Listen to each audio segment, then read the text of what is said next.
फिर से एक बार सियासी खेल गरमाया हुआ है। राजनीति बड़ी ज्यादा खेली जा रही है, लेकिन किस मामले में? आप सभी को पता है कि गणतंत्र दिवस अब बस आने को है। 26 जनवरी दूर है नहीं, और उसको मनाने की तैयारियां जो हैं, जो आपको पता है कि बहुत पहले शुरू हो जाती हैं। लेकिन इस बीच में राजनीति किस बात की? राजनीति दोस्तों झांकियां ना दिखाने की। आपको पता है कि गणतंत्र दिवस पर हम झांकियां दिखाते हैं, लेकिन इस बार हम क्या कर रहे हैं कि कुछ राज्यों की झांकियां नहीं दिखा रहे हैं। और ऐसा हर बार होता है, एक ही बार नहीं हो रहा है। लेकिन इस बार जिन राज्यों की झांकियां नहीं दिखाई जा रही हैं, जिनको मना कर दिया गया है, वो है पश्चिम बंगाल, केरल, तमिलनाडु और साथ में केंद्र शासित प्रदेशों में दिल्ली। ठीक है, अब आखिर क्या ऐसी वजह है? यहां तक कि दोस्तों पत्र का आदान प्रदान भी हो रहा है। यहां के मुख्यमंत्रियों ने, जैसे कि पश्चिम बंगाल की मुख्यमंत्री ममता बनर्जी और तमिलनाडु की मुख्यमंत्री स्टालिन ने पत्र तक लिख दिया, कह दिया कि भाई आप क्यों नहीं दिखा रहे हमारी झांकियां। यहां तक कि सुभाष चंद्र बोस, जो कि हमारे इंडियन मिलिट्री एकेडमी, यानी कि आज अगर आप आर्मी देखते हैं, वो उनकी देन है, क्योंकि आज़ाद हिंद फौज, आपको पता है किस तरह से सब कुछ हिटलर से होते हुए ये जो हमारे कभी कैदी होते थे उन्हें देश के सेनानियों में कन्वर्ट किया, है ना। और फिर आज हमारी आर्मी आप देखते हैं, तो उसका प्रदर्शन दिखाने वाले थे उस झांकी में, ऐसा ममता बनर्जी का कहना है उस पत्र में। और पत्र के रिप्लाई में प्रधानमंत्री मोदी जी ने कुछ नहीं कहा है दोस्तों, रक्षा मंत्रालय से श्री राजनाथ सिंह जी ने कहा है। तो बात यह है कि ऐसा क्या हुआ कि झांकियां मना कर दी गई? क्या वाकई केंद्र सरकार ऐसा करती है कि जो झांकियां को दिखाने से मना कर रही है, या फिर कुछ और वजह होती है? तो दोस्तों मैं आपको बताता हूं सारी बातें, इसमें बहुत ध्यान सुनिएगा। देखिए हुआ क्या है, यह होता क्या है कि कभी भी केंद्र सरकार के हाथ में झांकियां दिखाने का कोई काम नहीं होता है। ठीक है, ये काम होता है रक्षा मंत्रालय के अंडर में। लेकिन रक्षा मंत्रालय के अंडर में भी एक समिति होती है जो कि झांकियों को दिखाती है। अब इस समिति में होते कौन लोग हैं? इस समिति में हर डिपार्टमेंट के सबसे एक्सपर्ट लोगों को बिठाया जाता है।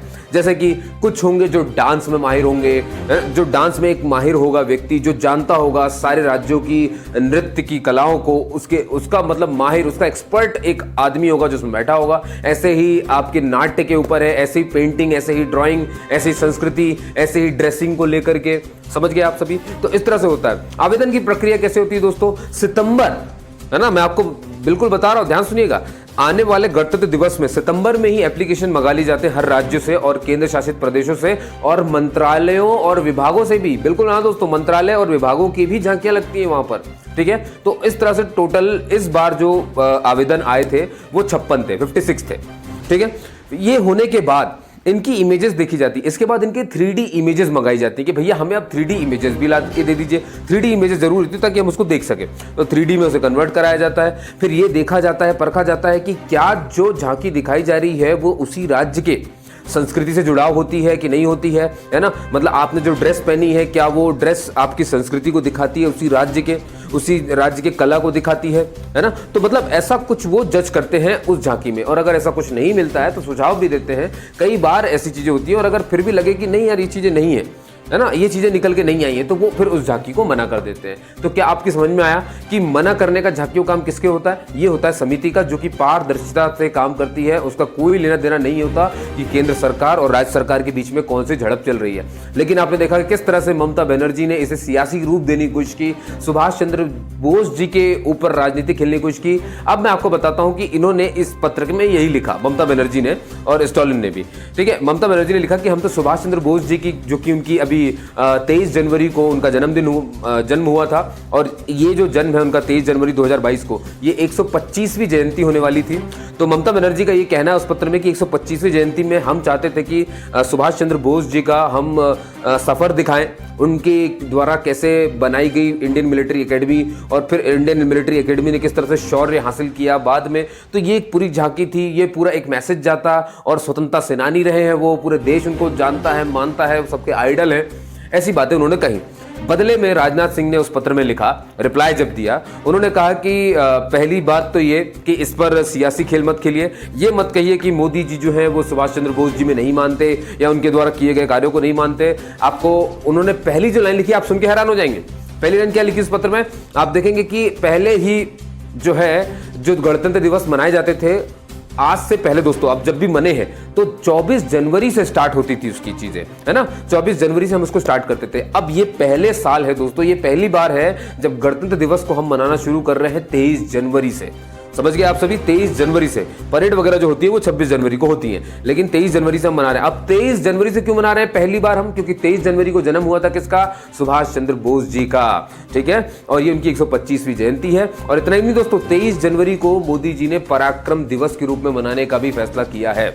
पराक्रम, और आपको मालूम है ये हमारी 75वीं वर्षगांठ है भाई आज़ादी का, आप सबको पता ही है ना। तो उस उपलक्ष्य में इसे पराक्रम और इसे अमृत जो है अमृत महोत्सव के रूप में मनाया जाएगा, क्योंकि 75 साल होने को आए हैं, है ना। तो अमृत महोत्सव के रूप में 23 जनवरी से शुरू हो रहा है और 23 तारीख को ही हमने पराक्रम दिवस के रूप में घोषित कर दिया है। अब आप देखिए, तो मोदी जी ने पहले ही ये काम कर दिया था कि भाई सुभाष चंद्र बोस जी के ऊपर कोई सियासी खेल ना खेले, इसलिए उन्होंने ये चीज पहले ही कर दी है। तो आप समझ में आया दोस्तों आपके। सेम ऐसे ही स्टालिन जी का भी था, है ना, जो मुख्यमंत्री हैं तमिलनाडु के, उन्होंने भी ऐसे ही पत्र लिखा, उनको भी ऐसे सेम रिप्लाई दिया गया। अब बात है कि सुभाष चंद्र बोस जी की झांकी का क्या पश्चिम बंगाल जो कह रहा है वो नहीं होगा?